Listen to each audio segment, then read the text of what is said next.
Welcome back to another episode of the Mindshare podcast. This show is sponsored by Kits Keep in Touch Systems, a two-time international award-winning marketing suite for sales professionals, as well as REM Real Estate Magazine, Canada's premier monthly magazine for real estate professionals.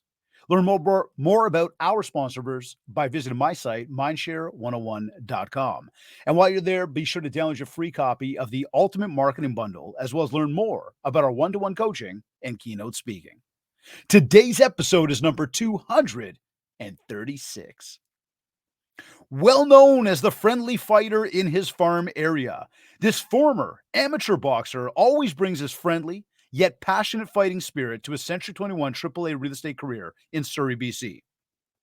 With over 25 years of award-winning sales experience under his belt, 7 of which he spent as a full-time professional realtor, he always thrives on working hard and fighting hard to win his clients the best deals while striving to serve them at the highest levels.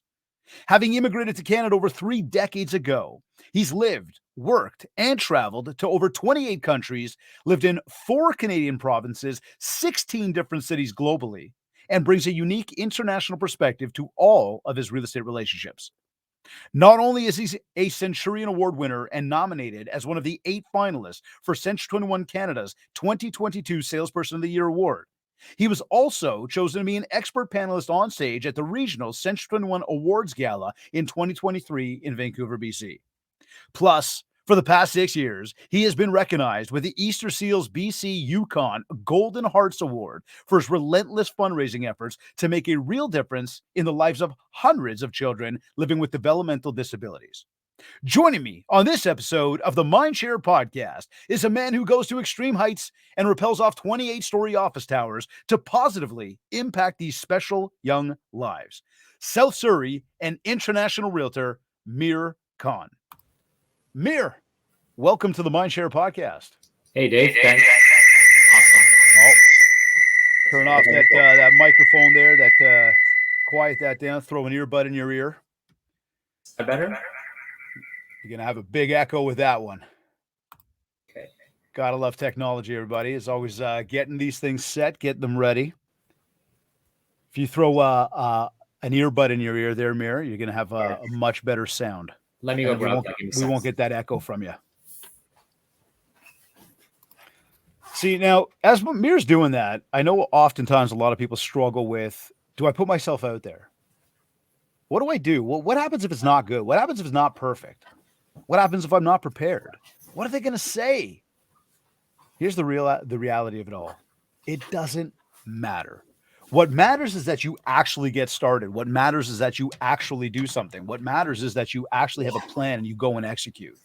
Too many people sit around trying to make things perfect, trying to figure out how to not mess up.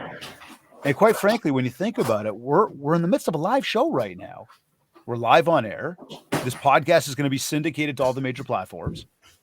And we're just rolling with the punches. And that's part of what makes things real. So I want you to think for yourself for a moment, right? That video that you wanted to start, that social media post that you wanted to put out. Are you holding yourself back because you don't think it's perfect? Are you holding yourself back based on the what if? Like, what if it doesn't work? What if it's not perfect? What if they don't like me? What if what I say doesn't have a lot of value? Oh my God, what happens if something goes wrong? Well, when shit happens, you just got to roll with it. And that's part of life. And that's part of the realities of life. And a couple of weeks ago, I shared with you about the Mindshare Mastermind. And I shared with you, and I think Brad and I talked about this last week, but we talked about the Mindshare Mastermind. And we talked about, the realities around things not always going the way you want them to go. When you start to just believe in the fact that being real is who you need to be and all you have to be, that's when things start going exactly the way you want them to go. And I mean, exactly how you want them to go. Let me take that one a step back and say things just start working. But if you don't try, nothing's going to work. If you don't fail, you're never going to learn. So it's all about that process of try, fail, learn. That's how we get better. So, Mir, y'all set up now? I'm all good. Ah, there we go. That's some better sound. How you doing, my man? I'm good. Sorry about that, the technology. Hey, it's technology, but that's what we're saying. That's what we're talking about. Nothing's ever perfect. Shit does happen. If you can't figure out how to roll with the punches, if you can't take the heat, Yeah. you know how they say, get out the kitchen. Yeah.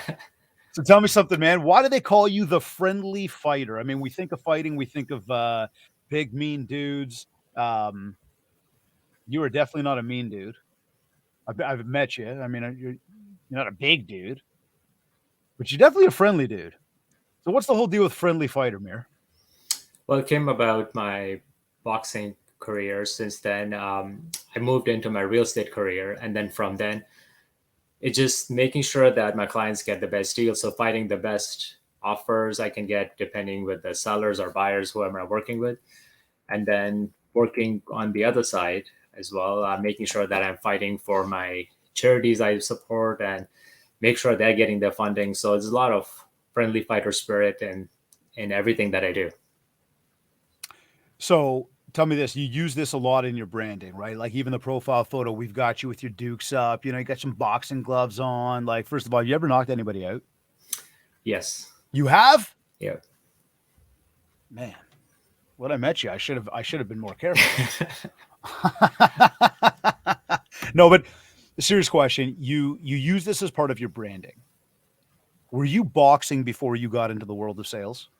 Yep. I've been Okay. boxing since I was in Toronto. And then I lived in Calgary. I was boxing there. And then in Vancouver, since I've been here, I've been coaching with my personal coach and was well as training here.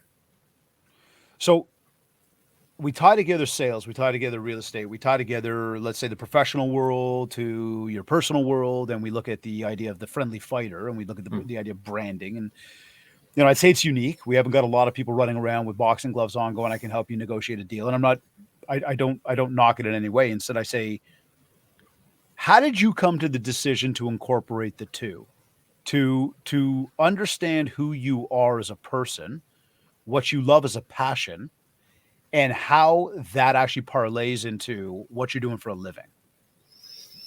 Boxing is a huge passion of mine. I've always been intrigued with the boxing sport. I've done many sports. I've played table tennis professionally as well. I was part of the Ontario board and part of my school when I went to the semifinals. This is like decades ago.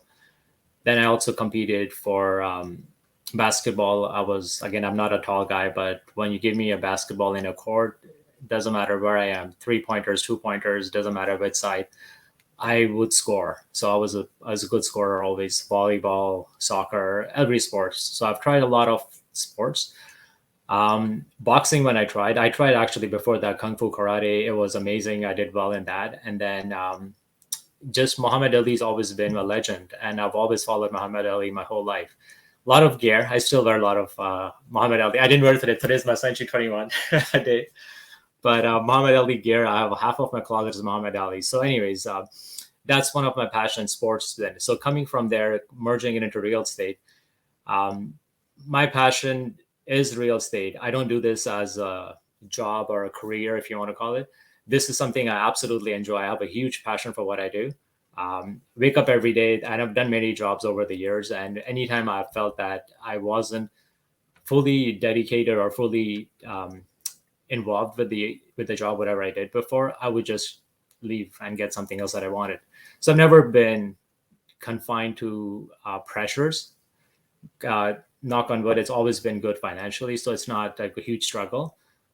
So that's how I combined my boxing career into my work career or my real estate career, because I have to find something that's unique. And my dad is also a realtor back in Ontario, and he mentioned and recommended before I started real estate. He was a realtor before I was, and he said, you know what, you need to have a unique um, offer, something unique you need to give up.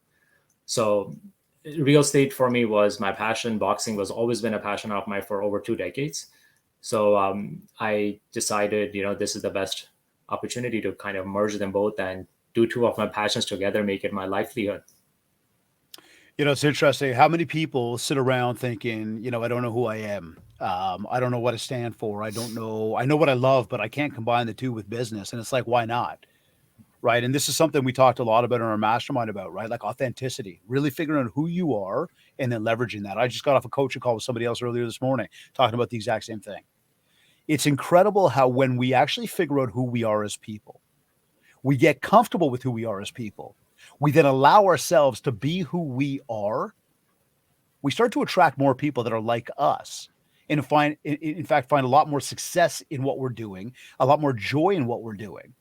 Whereas when we're out there and we're trying to be somebody else who we're not, we're just pretending. We're lying. We're probably not happy with ourselves. We're always trying to keep up with the Joneses. But like, who are the fucking Joneses? Like, why are we trying to keep up with them? Why not just try to do what we do and who we are?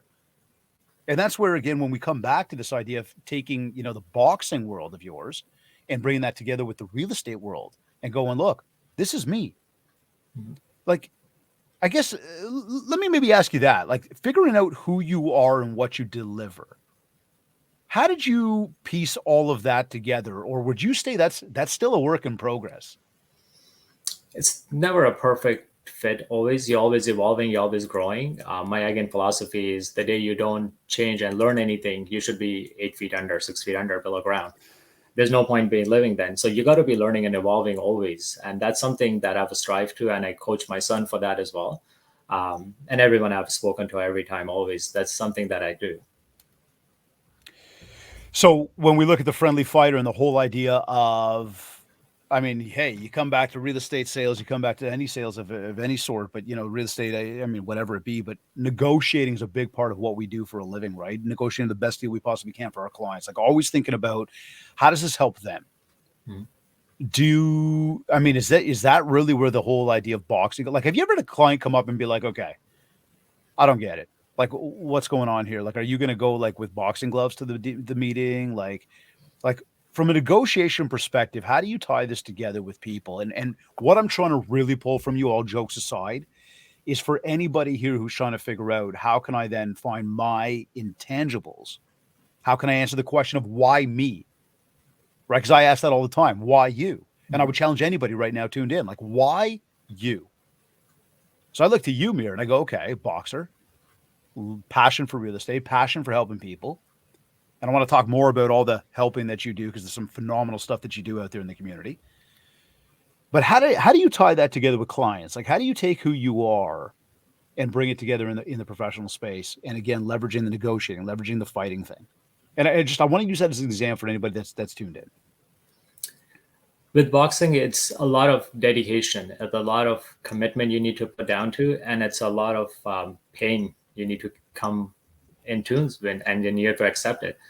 So having that perspective of seeing how your opponent is moving, how the body language is moving. So based on a lot of those learnings, I kind of bring them all into my real estate world now, because having personal coaches in Toronto, having one personal coach in Calgary, and then having one here in Surrey, where I live right now, Yeah. in the greater Vancouver area, having those mentorships with them, you learn a lot about not just how you knock your opponent out and how do you win a fight when you're in a ring. And again, it's a split second decisions you need to make based on how your opponent's moving. So that again comes down to clients now in real estate.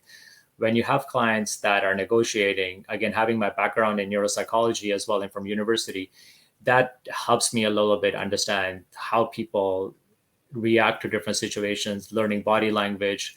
So through sports, through my education, through my life career I've spent in sales over 25 years, it's a lot of skills that come in play. And then, yes, coming back to your question, do you have boxing gloves? Yeah, I always carry them in my car. So when clients bring it up, hey, you know what? Are you bringing the red gloves on? I say, yeah, I have them in my car right now. You want me to bring it to the to the negotiation? And I love negotiating. That's one of the main reasons why I do what I do. I absolutely have a huge passion for negotiating best deals for my clients. Doesn't matter which way I'm working with again. Um, and I've also had a lot of coachings through my other companies I worked. I worked for Dell Computers. I worked for Canon Canada, ADP. There's a list of them throughout my career, and a lot of these are top leading companies. Especially Canon was one of my best experiences where I learned how to use the Japanese philosophy and the work ethic and do a training through them. I was trained in Montreal for that one to spend 3 weeks there. So anyways, it was a lot of amazing things I've gone through my career, which is all I bring to my table right now for my clients. And I use it as this is my own business now, this is where I do this for myself and my clients to service them the best I can. And I bring everything and anything that I have to my disposal to make sure that they're getting the best deal always. And again, a lot of that'll obviously stem from the fact that you've actually figured out who you are. You Yeah. know what you represent, you know what you love, you know where your passions lie. So you came to Canada 3 decades ago, walked in, obviously weren't in real estate yet. I talked to so many people who never mind came to Canada, they're born in Canada, and they still sit back and go, I don't know where to find people. I don't know how to connect with people. We've got people that are brand new to Canada that figure out ways to go out and connect with people and build up their networks, and others who I believe through a lack of effort just don't do anything and then sit around going, well, why am I not busy? Why am I not getting the deals? And they, constantly spending money on just trying to throw band-aid fixes on stuff with no real plan. And we know that's not going to get you anywhere, right? In order to have the success, we have to have some sort of plan. We have to have something that's guiding us to get to where we want to go. In your case, you come here, you don't know anybody. And again, I know you're not in real estate sales to begin with, but once you started selling houses, how did you actually build up that network of people? What was some of the things that you were doing? When I started real estate, I moved to Vancouver from Calgary, actually, because I originally grew up in Toronto. Once we came in, I was in Montreal, then from Toronto, and then lived in Calgary for a year, and then moved to Vancouver. So when we moved here, we don't have any family, cousins, friends, nobody here.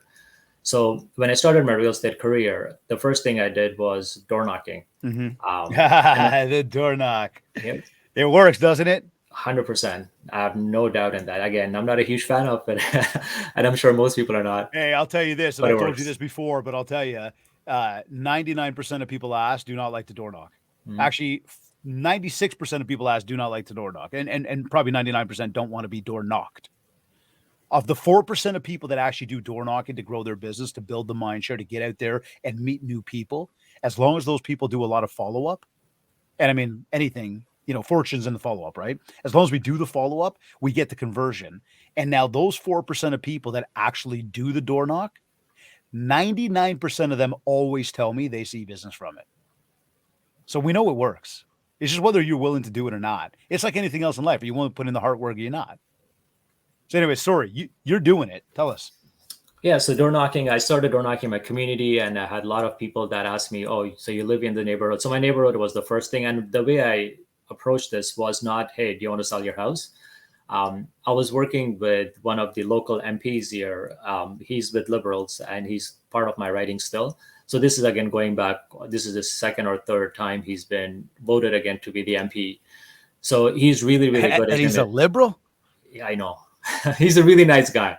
Doesn't matter if Man, he's the guy liberal the or guy anybody that else. he's following shouldn't be there. I'll be very straight about that. So quite frankly, I got no affinity to any of them right now.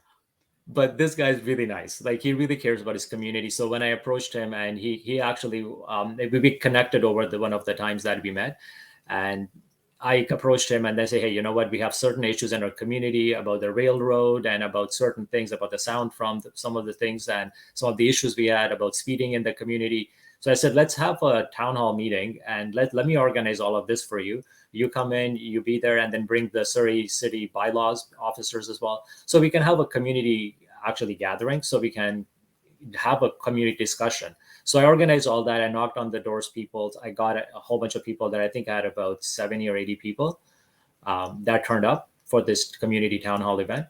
And John, who was the MP of Liberals, he was there, and these bylaw officers were there. There are a few councillors from the city of Surrey as well. So we had this meeting. People raised their concern, and it was a great event. And people got to know me through that. And when I knocked on doors again for a future, people kind of knew me now. So it was easier. So I didn't take an approach, say, hey, you know what, you want to sell your house? I said, how can I service my community? How can I help people? And through that, it came out to, okay, hey, you know what? Mir's a realtor, by the way. And that's how you started to actually meet the people that you were connecting with, was go out, knock the doors, just shake hands, quote unquote, kiss the baby, shake the Yep. hands, but get to know people and start to let them know, hey, he's a nice guy.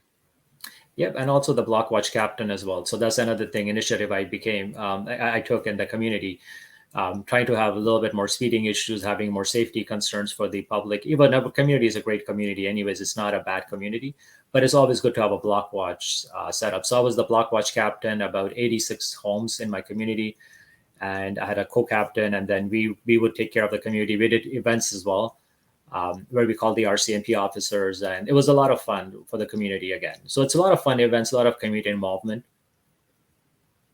Which is, getting involved with the community, getting involved with the people there. That's number one. And I think that that's one of the big things that people don't want to put the work and time and effort into. Mm-hmm. Everybody expects that people are just going to know who we are. They're just going to sit there and they're going to call us. They're going to want to deal with us. But if you're not involved, if you're not putting yourself out there and you're not supporting the things that you're doing, like, for example, spoke to somebody recently, sending out a lot of flyers to the neighborhood, doesn't do the door knock, doesn't do the community involvement, doesn't get to know the people, now expects that some just random piece of paper is just going to change their world and drive a whole bunch of business. Or it's like doing the bus benches and doing the big billboards. I'm even going to take that and go one step further and saying that's like running social media ads, but not being organically involved. And when I say organically involved, for anybody who's maybe confused by that, you got organic and you got paid. Organic is where you're going to go and you're going to put the content out yourself. You're going to let people into who you are, let them get to know you. Paid is where you're going to be going after business, pure business. You're going to be trying for conversions. Well, if people don't get to know you, what kind of expectation do you have off of the conversions? It's not going to happen. Let's talk about that for a minute. Marketing. As we talk about prospecting, we talked about building Mindshare. What are you finding is working? Like, what really works when it comes to marketing your business? Not the property that you're listed for your client, but your business. Well, the best marketing is referrals. That's the best way it works for me. So most of my business now is from existing clients and past clients. That's the best marketing personally. I can't think of anything better. Okay, what are you doing with them though? Well, we call if you have a clients with their birthdays, or if they have someone's not feeling well, sending them a get well soon card. Anniversary cards, is drop-bys, a lot of circle of influence. Working with the circle of that sphere is the most important thing for marketing for me. Okay, tell us about some of the things you're doing, like in terms of social, let's say. How active are we on the social media front of that in terms of maybe daily connections? What kind of things are you doing for them? You don't have to let go of all the secret sauce, but kind of what kind of stuff are you doing for them that's helping you really build up a whole bunch of, the referrals coming out of the network and really amplifying where that business is coming from? When it comes to social, just staying active with, as you said, like making sure that you're connecting, to setting a time, at least 5 to 10 people a day, and then responding to them, engaging with them in social, posting social media content as well. It could be about real estate, could be about family, just not consistent on there too much, but I'm getting better at it, as I said. But that's pretty much it though. Again, I'm not really sure what else socially looking at.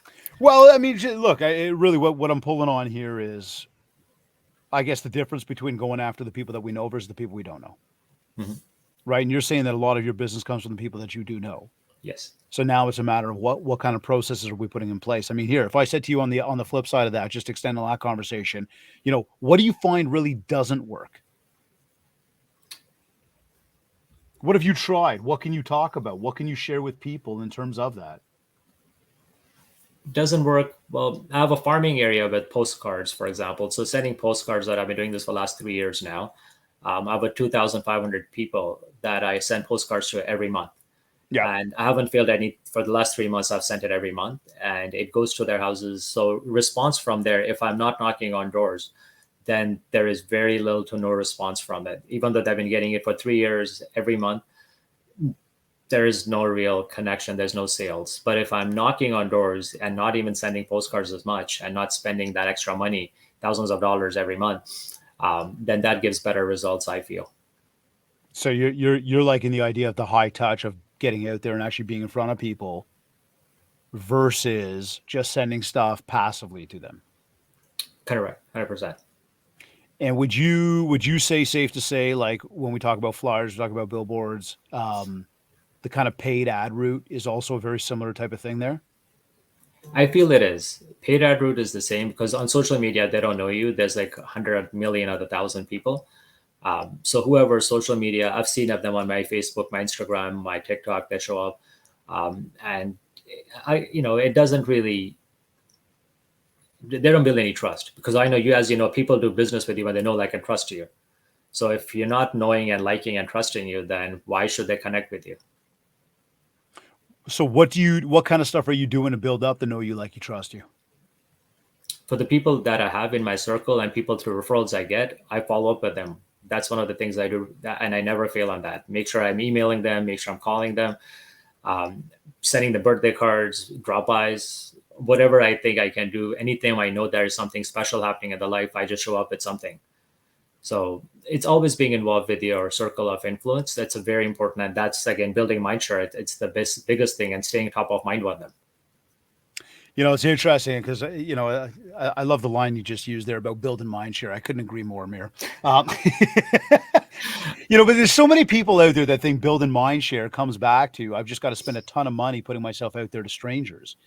And as I continue to exhaust this part of the conversation, I continue to talk about this on a regular basis, right? If you're talking to strangers, it's going to take time for those people to begin to know you. Yeah. Then there's got to be an aspect of how are they going to get to like you. Then there's got to be the aspect of have you earned their trust. I've got a few ladies in my neighborhood that continue to market. And since the day I moved in, they've been marketing this neighborhood. In fact, they flyer the neighborhood like crazy. They've got the bus benches, they got the bus shelters. They don't work together. And they could probably stand at the curb of my driveway and tell me what the house is worth because they know the neighborhood. They might even be able to tell me how many bedrooms are in there before they even come inside the house because they know the neighborhood. Now, you might say, well, Dave, you've seen them for 7 years, 8 years. Don't you trust them? And I would tell you straight, I don't even know them. Now, if you said to me, but you just talked about them, well, I've seen them, but I don't know them. So how can I tell you that I like them? Quite frankly, I don't like them. And it's not that I don't like them, and it's not that I do like them. I've been able to make a decision on that. They've put zero effort in coming to see me. So for all the money that they continue to spend to go out there to strangers so that people can see their face, so that they could see themselves while they drive down the street. Oh, look at that. That's me. Right? For all that money that's being spent, I wouldn't even call them because they haven't done what they need to do to come and introduce themselves to me. Right? Come, shake my hand. Let me get to know you. Once I get to know you, I might begin to like you. And then all the time and effort you've put in over the past 7 or 8 years, the reality is, yeah, some of your marketing has established trust. Like I'm even talking about these people right now saying they probably know how many bedrooms I have. So there's a level of trust that they understand the neighborhood. But the know you, like you, it's not there. So do they get the business? Absolutely not. This is one of the biggest misconceptions. Would you say okay, if I said to you, brand new agents coming into the business, Mm-hmm. or somebody who's in the business already wants to go next level, what kind of advice would you give them right now? The best advice is make sure you stay in touch with your contact, because one of the biggest things, again, going at NAR events and a lot of Korea stuff that I'm involved with as well, just getting picture stats and stuff. Most realtors are forgotten from the clients' minds because the clients doesn't even know if the realtor even is existing, if they're in business, unfortunately, alive or dead even. So if the realtor is not staying in touch, they're not top of mind. They're not building any mindshare any days.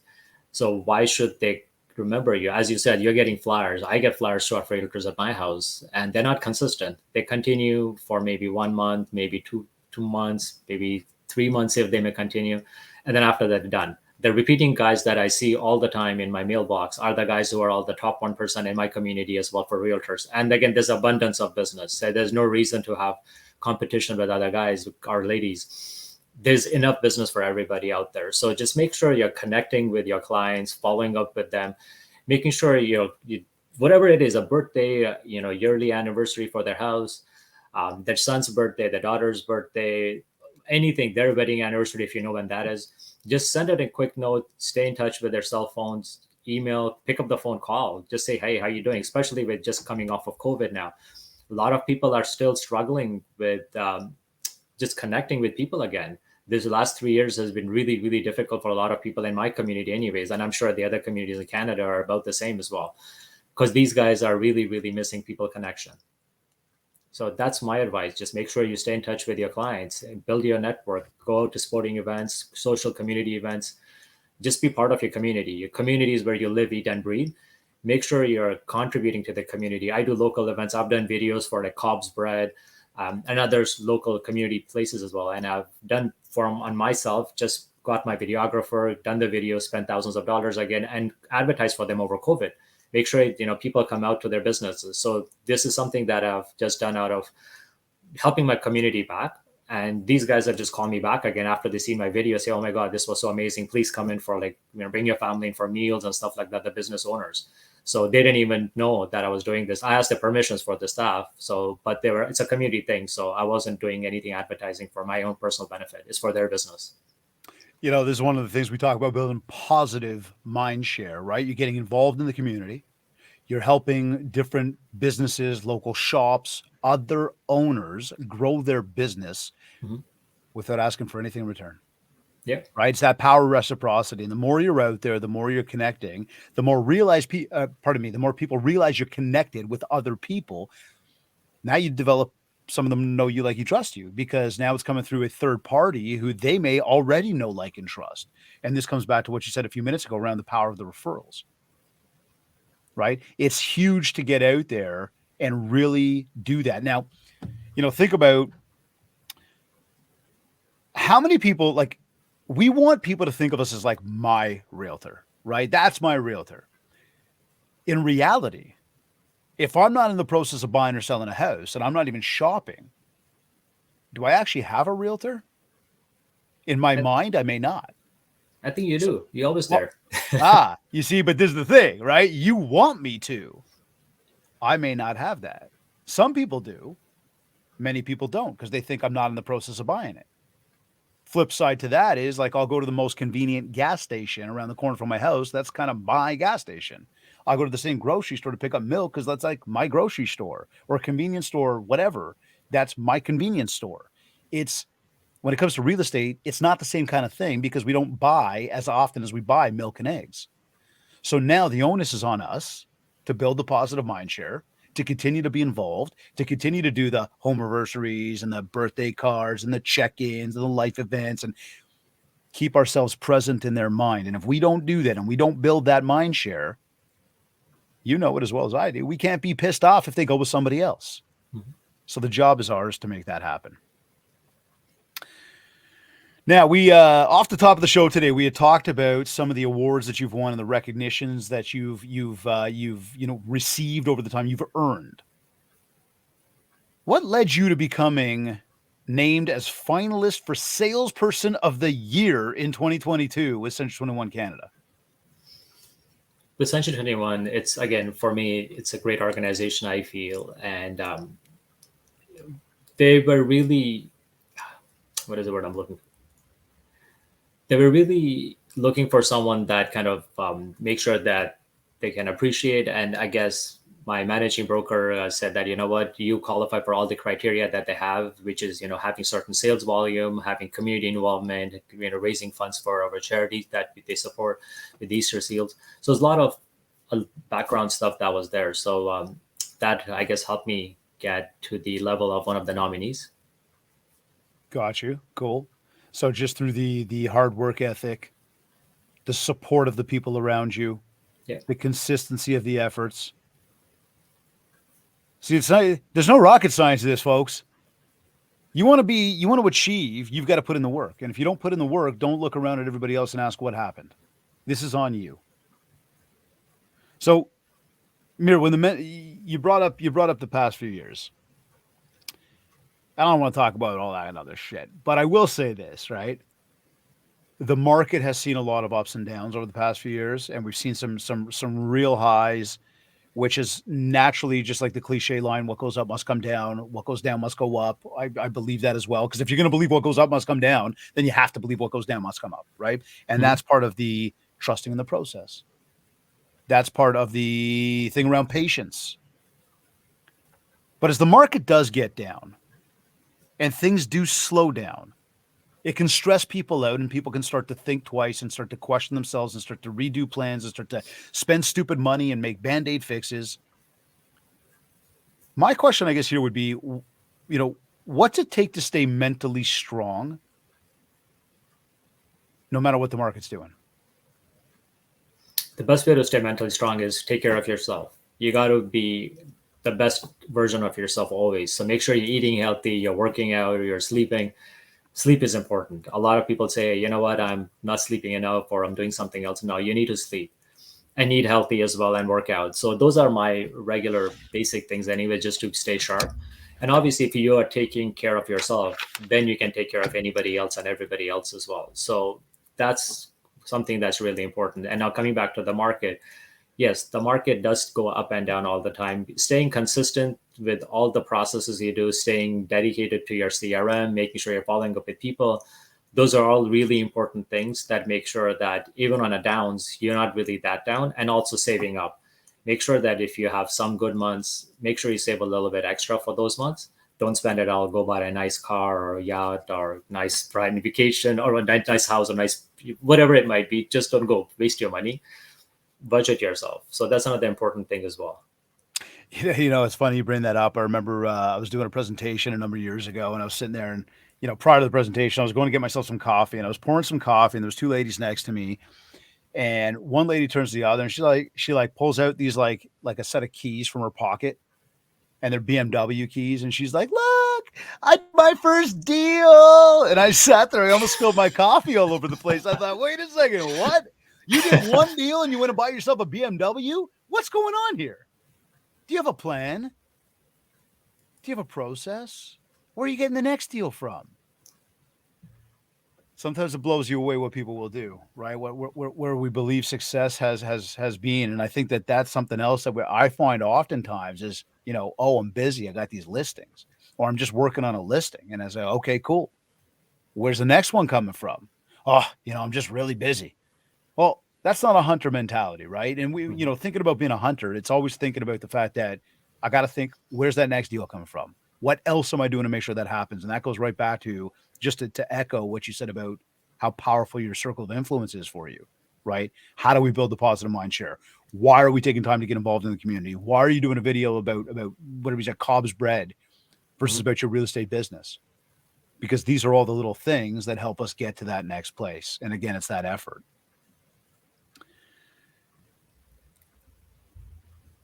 The Golden Heart Award, as we talk about community involvement. Um, First, I want to commend you on that. I think that there's a lot of amazing, amazing causes that we can contribute to in this world. And I would say in this case, to each their own. I think everybody's going to find something that's, near and dear to their heart, that's going to have impact for them personally when they lay their head down at night. It's going to make people feel fulfilled. And finding something to involve yourself in that's bigger than you, when you really start to involve yourself in it, you start to realize how passionate you can become about something that maybe you didn't even realize you might have had that kind of passion for.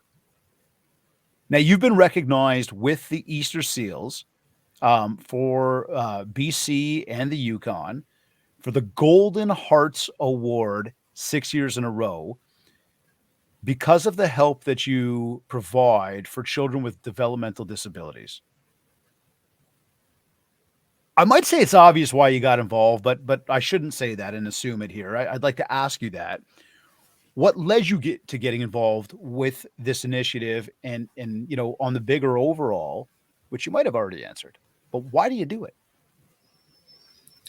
It's important to give back to community. This is something, as you said, when you go to bed at night, you don't want to make sure that you made money, you provided for your family. What have you done for others? How is how's you how are you impacting someone else's life in a positive manner? So this is something important to me. I think, and my dad, my parents have bought me, always bought us up, making sure we're giving back to the community. So that's instilled in Right. us since we were all children, not only myself, all my brothers, my sister as well. We all giving back to the community as much as we can, helping everybody out throughout the world. So this is something that we have been brought up with from childhood.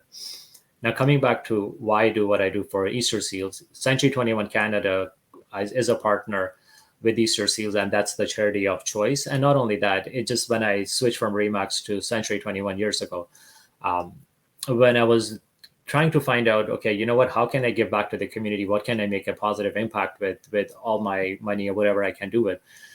I went to the Squamish Easter Seals camp and I spent the entire day there. That was the best experience I can tell you in terms of where the money is going, how it's impacting the kids. And they even had a memorial for kids who were unfortunate enough who passed away at a really young age. And their best memories and the wish that they had when they passed away was their remains or their memory to be remembered at camp, because the camp was the best experience they had in the lifetime. And that just blew me away. I literally broke down and started crying right there. It's still emotional if I think about it, because that memory comes back. And this was a long time ago, 7, 8 years ago or something. But that was so touching that these kids who haven't even experienced life yet, they just been to the camp, who spent 1 week at the camp, and that was their best experience that they ever had in the lifetime. We take everything for granted. We can get up, we can eat, we can do everything we want, sit in a car, drive away. Some of these kids, they're mentally sharp as you can't imagine how sharp and smart they are. But it's unfortunate that physically their limbs or the body functionality, whatever it might be, it's just not there for them. So it's really, really, it really hit me hard. And since then, I committed myself that doesn't matter what my business impacted, doesn't matter what what I do personally, I will always make sure that I'm always donating, making sure that for this cause I'm doing whatever I can. And I've done that 6 years in a row now. This is my seventh year now, moving into Easter seals and making sure that I'm trying to make that positive impact. And I don't do this for getting the awards, because the award starts at a certain dollar. I usually generate about 3, 4, 5 times more than what the minimum requirements are. So I'm just doing this, making sure it's giving back to the charity, making sure these kids are being influenced and helped as much as I can do for them. And I again ask everybody, my whole coming back to the, again, staying in touch with your circle of influence. When it comes, usually every September, I do the drop zone. Mm-hmm. And that's when I try to raise funds and involve every single person I know in my community. Tell us more about that. I was about to bring that up. Like 28-story buildings. I know you've rappelled Oh, yeah. down like Spider-Man and just doing your thing. I mean, it's incredible the stuff that you've done. And I've watched you go down some of those buildings thinking, man, that is high up there. Does the It's fear scary. even kick in, or are you just all you're thinking about is how much, positive impact you bring to those kids?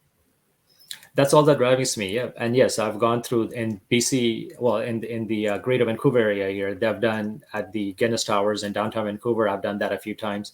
At the Surrey Central Towers, I've done that a few times. And then most recently now, the Burnaby Metro Towers, which is about 28 floor plus high building. And it's really high. When you're looking down, people are looking like tiny little ants. And it's really scary. Every time I look, I say, oh my God, what am I doing? But then it's Um, that mindset of why you're doing it, not what you're doing. right. And again, I've dressed up as Spider-Man, I've dressed as Superman, I've had a few fun costumes. And one of my clients came out last year. Actually, he's a new guy that a new client that are quite senior, or elderly, I should say, but they moved from UK, and I helped them buy a property in downtown Vancouver. And he actually came out to the event, and he was super excited and very happy. And he's elderly, and right now he's going through some medical issues right now. But anyways, I hope he really gets well soon. But regardless, he was out there, he was cheering me on in his UK accent, and it was so much fun. And I just put it out on social media saying, hey, you know what, if you're in the area, please drop by Metrotown Tower, and I'll be rappelling at this time. And he was there. And that's another way as well. Every year I do this, I connect with every single client of mine, previous clients, past clients, my realtor colleagues, my office, anyone and everybody I know, including yourself, David. So thank you for being part of this and donating always. And I reach out to anyone I know, and that again Well, I was helps gonna. me. Okay, sorry, Mir. I was gonna ask you that because just from the total that side of things, right? Because a lot of folks, they embark on initiatives, or maybe they don't because there might be a fear or a doubt around how much money they might be able to raise, or am I bothering people? Can you just share a little bit about your experience around that? Like even from an advisory sort of tip perspective of anybody who's like, hey, I love the idea of what he's doing. I'd love to do that too. Or I was going to start this ABC initiative, but I didn't because of X. And again, I think a lot of people just feel uncomfortable asking others for donations, and that repetition and consistency of probably how often you have to ask the question the same people. Share just a little bit about that. Yes, helping anyone outside yourself, you should never be ashamed, or doubting yourself. Basically, you're doing this for someone else. You're not doing this for yourself. So you have to get over yourself first. So it doesn't matter what people think of you. This is not, if that's the fear that you have of what people are thinking of you, then unfortunately I don't like to say this, but you don't care about other people as much than about yourself. So you're number one to yourself. Unfortunately, about your feelings, you need to care about others sometimes over yourself when it comes to that. So once you have that care about other people, you have that passion to help someone, literally you mean it, not just say, hey, you know what, I want to help someone and then sit back on your ass and do nothing about it. If you really want to help, you will go out and get it. It just depends on how badly you want to do what you want to do. It doesn't matter if it's raising money for charity, if you want to be successful, if you want to buy a house, if you want to, whatever you want, motivation you have in your life. If you have enough desire, enough courage in your heart, and you really want it, you will go get it. There is nothing holding you back. There is no limitation in this planet. Restrictions is what you put on yourself. There is nothing limiting you.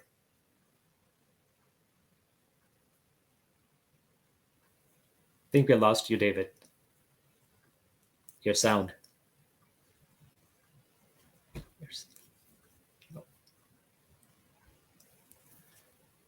Right, everybody. While David gets that figured out, I guess I'm taking over when I had no headphones.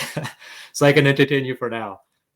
If you have any questions, obviously you can reach out to me always. I'm in Vancouver, well, in Surrey area, actually. So Greater Vancouver area. And you can always reach me out on social media, any channel. So it's easy enough. So we talked about the live show off the top. We talked about this. For those of you that have been tuned in for the past little while, first off, I thank you as a regular.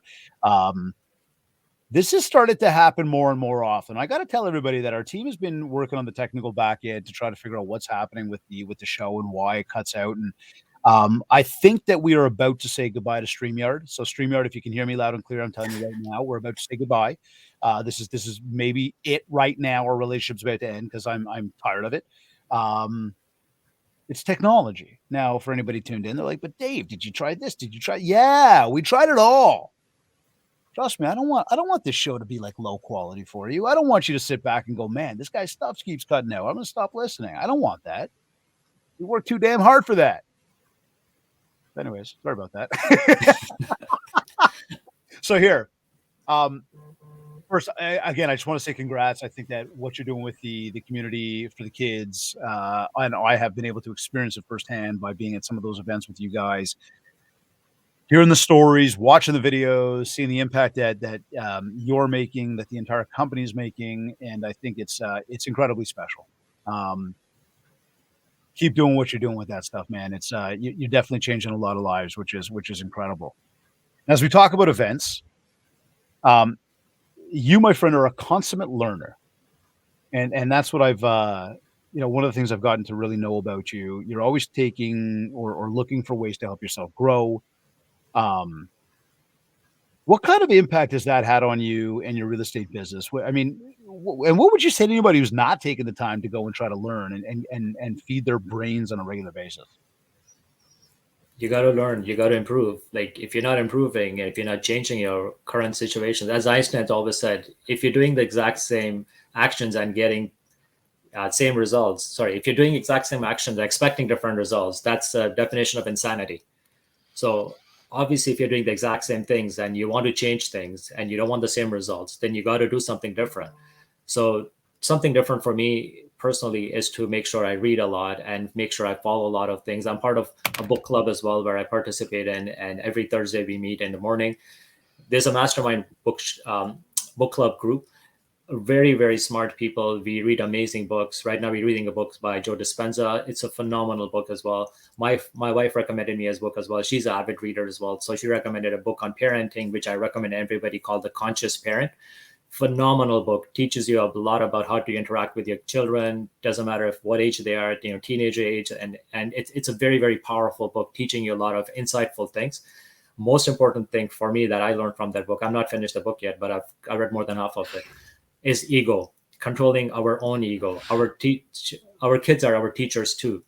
So you can learn so much from them. So anyways, books are something that's very important to me. Being part of different events that I attend, especially the conferences that I attend for Century 21, very, very important for me. Meeting amazing people there. Events such as what David hosted as well, just mastermind group, just in Toronto recently, phenomenal group. It was something that I didn't know anything about. And just going into it was phenomenal. The amount of knowledge I had, the people I connected with, the guests that David had was, again, amazing. So there's a lot of learning, even local events that happen in my real estate board. I attend them, making sure I'm connected with the realtors. I meet so many people at NAR as well. I've attended that. So it's always learning experiences from people, and that has helped me grow my network exponentially, which I would have never met these people. These people are some of them very high profile people, owners of large brokerages doing multi-billion-dollar transactions every year. And I get to spend time with these owners and hang out with them and get to know them personal. It's what you invest in yourself, as David said as well. If you're not going out, putting the effort in, you can't be complaining and saying, hey, you know what, why is my life situation not changing? You got to put the efforts in. You got to do what you need to do to make sure you need to get where you need to get. And I thank you for bringing up the mastermind just now, sincerely. We did the Mindshare Mastermind in Toronto. Mm-hmm. We had promoted it as, I'm not telling you anything. Here's the dates. Here's the checkout page. Go and register. And we had a lot of people that sat back and said, well, I don't know the agenda. I don't know who the speakers are. It's a lot of money. And you think to yourself, from our side of the shoes and go, well, you know what? This is part of it. If you want to invest in you, you're going to come and join us. If you don't trust in us necessarily, or you doubt it, or you doubt yourself, you're probably not going to join us. And so we had a lot of people who saw what we were doing and said, I'm not going to do it. They made the decision to not come. You, on the other hand, were one of the people that said, I know nothing about this, but I'm going to make an uncomfortable investment in myself, and I'm going to go and do this. Mm-hmm. You were one of those people. Now, as I walk away from that event, I feel like we killed it. I think it was amazing. But I do want to ask you, why would you make an uncomfortable investment in yourself to attend an event that you know nothing about? You didn't know who was going to be there. You didn't know what you were going to learn. You had no idea what to expect. You didn't even know where you were going. All you knew was Toronto. You still did it. Why would you do it? And what did you take away from it? Like, what did people miss? Well, why I did it was because I trust in you, basically. Like, obviously, a relationship with you, I've seen you many times before. So thank you for, doing everything that you do already for the community. Not only, for realtors, that you help a lot of people as well. So you change people's lives. So that I'm grateful, bro. Thank you. My main thing was coming in there was make sure that, I'm learning something. I'm getting to meet some amazing people. And I knew you would have some guests, even though I had no idea who you were. People don't know this. The day that the event started, guys, David and I were coming from we stayed at the same hotel, obviously. So we were coming down, and I met him in the elevator coming down. We bumped into each other, right? Yep. We walked together from the hotel. When we bumped in, we didn't even know that I didn't know he was coming at that time. We were just both getting into the event. We walked from the hotel to the event, and that took literally about maybe 5-7 minutes. I kept drilling on David. Can you tell me who the first guest is? He said, nope. I would not get anything out of him. So that was pretty cool. Again, you know what, keeping that focus on not sharing anybody. So, but again, the trust was already there. I was already in Toronto. I was already there. It's not like I'm going to jump on go back to my room and fly out now because you didn't tell me who it was. But no, the trust has to be there with whatever your event you're going into. And the biggest thing is I didn't know anybody there. I don't know who was coming. All I knew was I'm staying at this hotel. I didn't even know where the event was being hosted. So everything we found out just, few days before. So it was just a great thing overall. But the reason why I came out was just make sure that, I want to grow, I want to learn, and I needed to make sure that I need to make some changes. One of the key things I knew that the message that would be taken away would be, how can we improve from what we have? What challenges do we have? How can we fix them? And again, during the event, I know I don't want to share too much stuff, but David had a hot seat. I don't know what you call it, but it's a hot seat. Basically, you the people in there write a question, you put it out there, then we bring it out and we read that question from whoever wrote that question. And the whole class, as a mastermind, we kind of respond to their obstacle, whatever challenge they are facing, and try to come up with a resolution for them. So that was phenomenal as well. So a lot of people who had big challenges, they had some answers from the whole class. So that was amazing, seeing all those challenges from people getting resolved. But there's a lot of other amazing things. The guests that were out, I don't want to say too much about it again, but you should have been there. You should be there next year. Hopefully they will do it again. I would very highly recommend it. I'm going to be there. And again, those questions that David said about, not knowing the price and location. I came in from Vancouver and Toronto. I think I was the furthest guy. There's nothing past Vancouver unless you're from a different country. But it was a great event, and I would do it again. I'm grateful that you made the time. I'm grateful for the trust. I'm grateful that you made the investment in yourself. Would you say that the ROI far exceeded the investment? 100%. I'm still implementing changes. I'm not there doing everything we discussed, but I'm going through the changes. I'm making sure that are positively impacting my life. So I get much better results, then I can help more people. It's amazing, man. It is so cool to hear, and I thank you for sharing. I mean, we just the feedback that was received from that event from everybody in terms of, and that was one of the questions, right? When we did that post event survey about the investment itself and the Yeah. price, and every single person responded back with like, absolutely, that price was more than worth it for the returns that we've already gotten. Right. And I think that that's really cool. But it also did take, and again, let's go back full circle here, right? It also did take a whole bunch of, I guess, mind share building from our side over a number of years to get us to the point where we would get a room full of people who showed up somewhere purely based on trust with no other idea of anything else happening, and then walk away and go, it even exceeded expectations. Mhm. And to anybody, that doesn't happen overnight. Mir, we've known each other now for a number of years. And so again, it's all about building it. And Mir already said it earlier on. And that's why, again, I loved what you said about the sphere of influence and, the little things about relationship building. I mean, it takes time. Mhm. Everybody, it takes time. It doesn't happen overnight. Don't think that the first person you meet is just going to turn around and say, yeah, let's do something together. Or let me buy that. Or let me spend money with you or close a deal with you. Life doesn't work like that. It takes time. And then you've got to really go through the trials and the tribulations and you got to learn. And you talked about Einstein and, to some degree of that, where I do believe that doing the same thing over and over again will produce results. Because the same way when we first crawled, we started to try to walk, we kept trying, and finally we walk and ride a bicycle and swim. And I say to us Canadians, skating and all those other things, right? You try, and you try, you fail, and you learn. Mhm. And as long as you're learning something, you're going to grow. And I would say for us to be able to get to that point where we're able to host an event where people actually believed in it, and then you walk away, Mir, and you go, man, the value is incredible. Yep. It's only a process of trying, failing, and learning, right? Now, to that, about 2 years ago, you decided to hire a coach. And I know that you've gone through different coaches over the time. What was it that, and I'm not going to ask you what you were struggling with, but more to the point of, what was that sort of maybe epiphany that you had of like, I've got to do something here. I've got to make something happen. And maybe I'd even lump two questions into the one, but say, for anybody that's doubting that, for anybody that's having a thought of like, I need help or I can't get there, why should they be considering hiring a coach?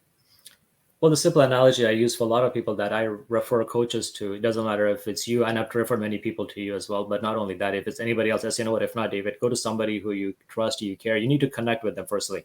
But Yep. even taking a step back, you should look at the sport athletes that we have, like Michael Jordan or Gretzky or whoever it might be, Kobe Bryant, whoever it is, whatever sport you play. Why do they have a coach? They make millions and millions of dollars. These soccer players, everybody. Why do they train? Why do they wake up every morning and do what they do? Obviously, they have a passion for what they do, but why do they have a coach? Why do they have a mentor? When you repeat certain tasks, when they are so perfect, it just becomes a habit then after so many times repeating the same thing.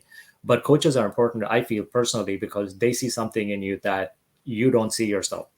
You can trust in them, you can confide in them, and I feel personally that a coach is something that will help you excel to the next level. So whatever your next level will be, if you want to not move to the next level and you're happy with where you are with your life, content with everything that you have in your life, and you have no motivation to grow anymore, then don't hire a coach. You don't need a coach. You don't need anybody. You can continuing what you're doing. But if you have even the slightest desire to grow and you want to make an impact in your life and change something about your life, in your business especially, then definitely you need a coach. Everybody should get a coach. I don't know why every realtor doesn't have a coach. There's so much growth that I've coached, as David said, with other people before, and everybody was different. Everybody was perfect. I have no complaints, no regrets with any one of them. Everyone was awesome. Everyone but helped me to get to a certain level. And when I felt that I was, needing to move to the next level, that's when I said, okay, you know what? Mutually, we agreed that I need to go get a new coach that can help me grow to the next level. And I've been coaching with David for a couple of years now as well, and it's been phenomenal. And again, as I said, I've referred many people. Why would I refer someone to David if I didn't believe or didn't have positive results from it? So I think everybody needs a coach. I mean, I know it's going to sound very self-serving when I say it, but I do agree with you on that. Mir, what would you say that people could expect when they're working through the process, the way you and I do, from the conversations to the action steps, the takeaways? Maybe just some quick insights for anybody who's kind of again on that fence. Because look, I know, and all jokes aside, it sounds incredibly self-serving to say get a coach, because we do that.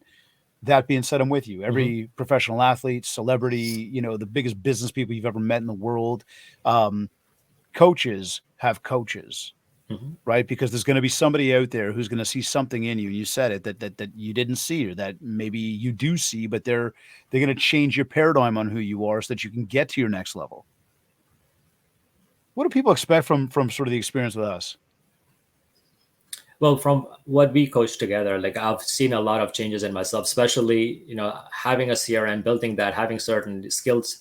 Not only that, having repeating tasks and just following up with everything. Again, it's not more like an accountability. I guess that's somewhat there too, but it's a lot of follow up as well that we do, and a lot of putting the pieces together of the puzzle. Like we have a puzzle that's all scattered. Maybe there's a million pieces that we have of life, but seeing, okay, what is a priority? How do we prioritize and make sure which pieces go where, and how can we complete this puzzle so we can have a full picture that we can move to the next level or whatever the mission might be at that point. So it's work in progress. Always, we always improving, changing things. There's always things coming up. And I know you and I, in the last coaching call, we had a chat about someone coming onto my charity event. So I'm working on that as well. So Yeah. that celebrity person, hopefully once I get that, then we can disclose who that is. But See, yeah, without saying who it was, though, okay, and we're going to keep that quiet. yep. We sparked our deal was sparked, and then we crafted like essentially the plan on where we want to go with that. Mm-hmm. Now it's just a matter of making it happen. Yes. And this person is a celebrity. Everybody, like, this person person's is on big. TV. He's This a person's national. big.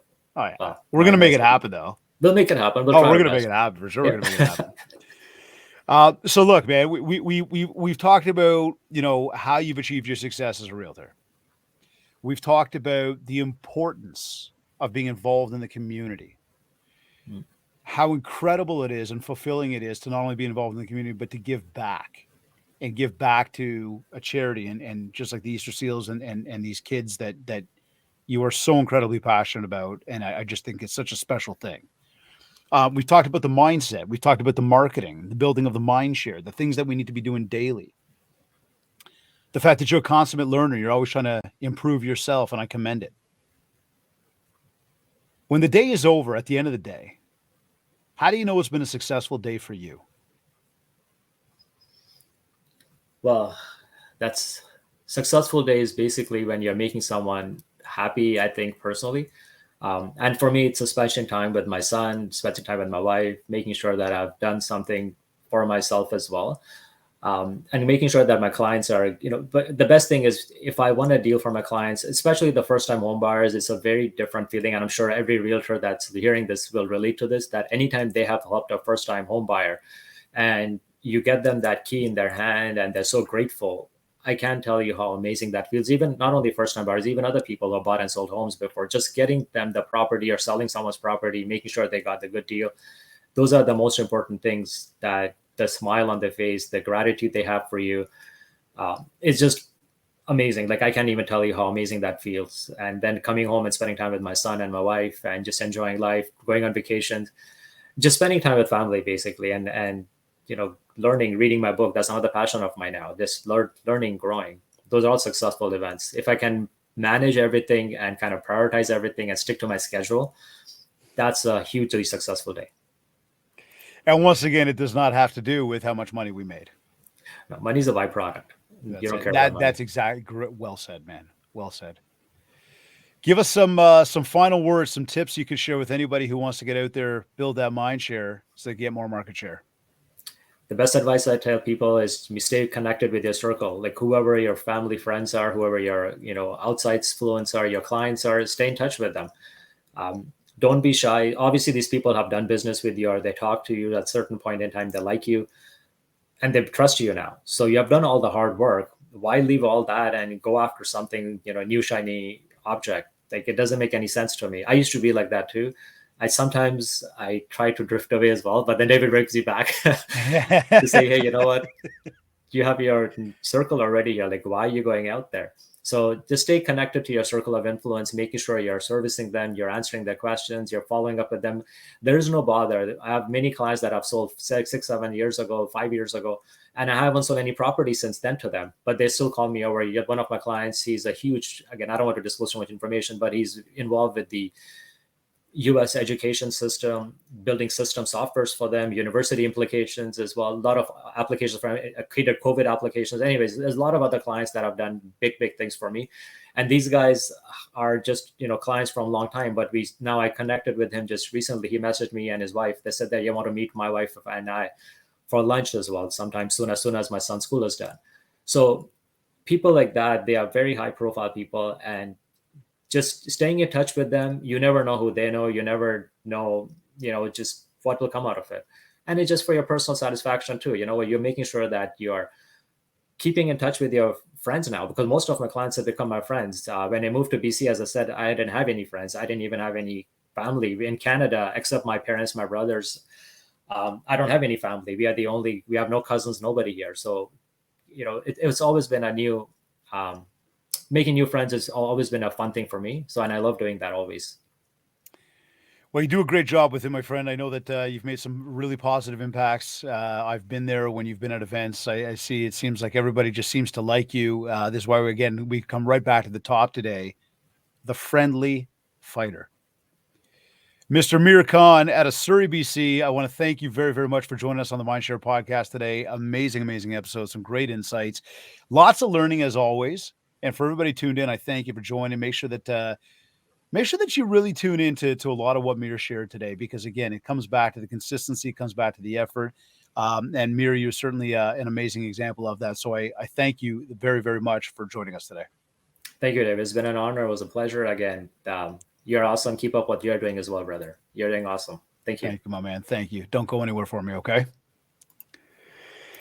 You are either watching us live, you are listening to this recording, you are on one of your favorite podcast platforms. Maybe you went to my website, mindshare101.com. And while you're there, I want to remind you, be sure to download the Ultimate Marketing Bundle, a 31-page ebook packed with a 90-day social media content calendar, all in an effort to help you build more mind share so that you can get more market share. A reminder as well that if you want to talk about personalized one-to-one coaching, an in-person keynote talk for your upcoming event, and or ongoing virtual training, get in touch with my team, get in touch with myself, send us a DM, connect with us on our website. But let us know what you're looking to achieve, and we will share with you exactly how we can help you do just that. I also want to remind you, please do not forget to leave a review of the podcast. Go over to www.ratethispodcast.com/mindshare101 if you are a Apple user. I have no idea why you use an Apple. I'm an Android, but that said, it will take you to iTunes if you're an Android user to help you get to Spotify. But again, that's www.ratethispodcast.com//mindshare101. A quick reminder as well to connect with me on Facebook at Mindshare101 and on Instagram at David Greenspan 101. Another big thank you to our sponsors, Kits Keep in Touch Systems, as well as REM Real Estate Magazine. Our amazing sponsor of the Mindshare podcast. Be sure to visit our site, mindshare101.com. Learn more about these powerful companies will do to help you grow your business. This has been another episode of the Mindshare podcast. Thank you for tuning in.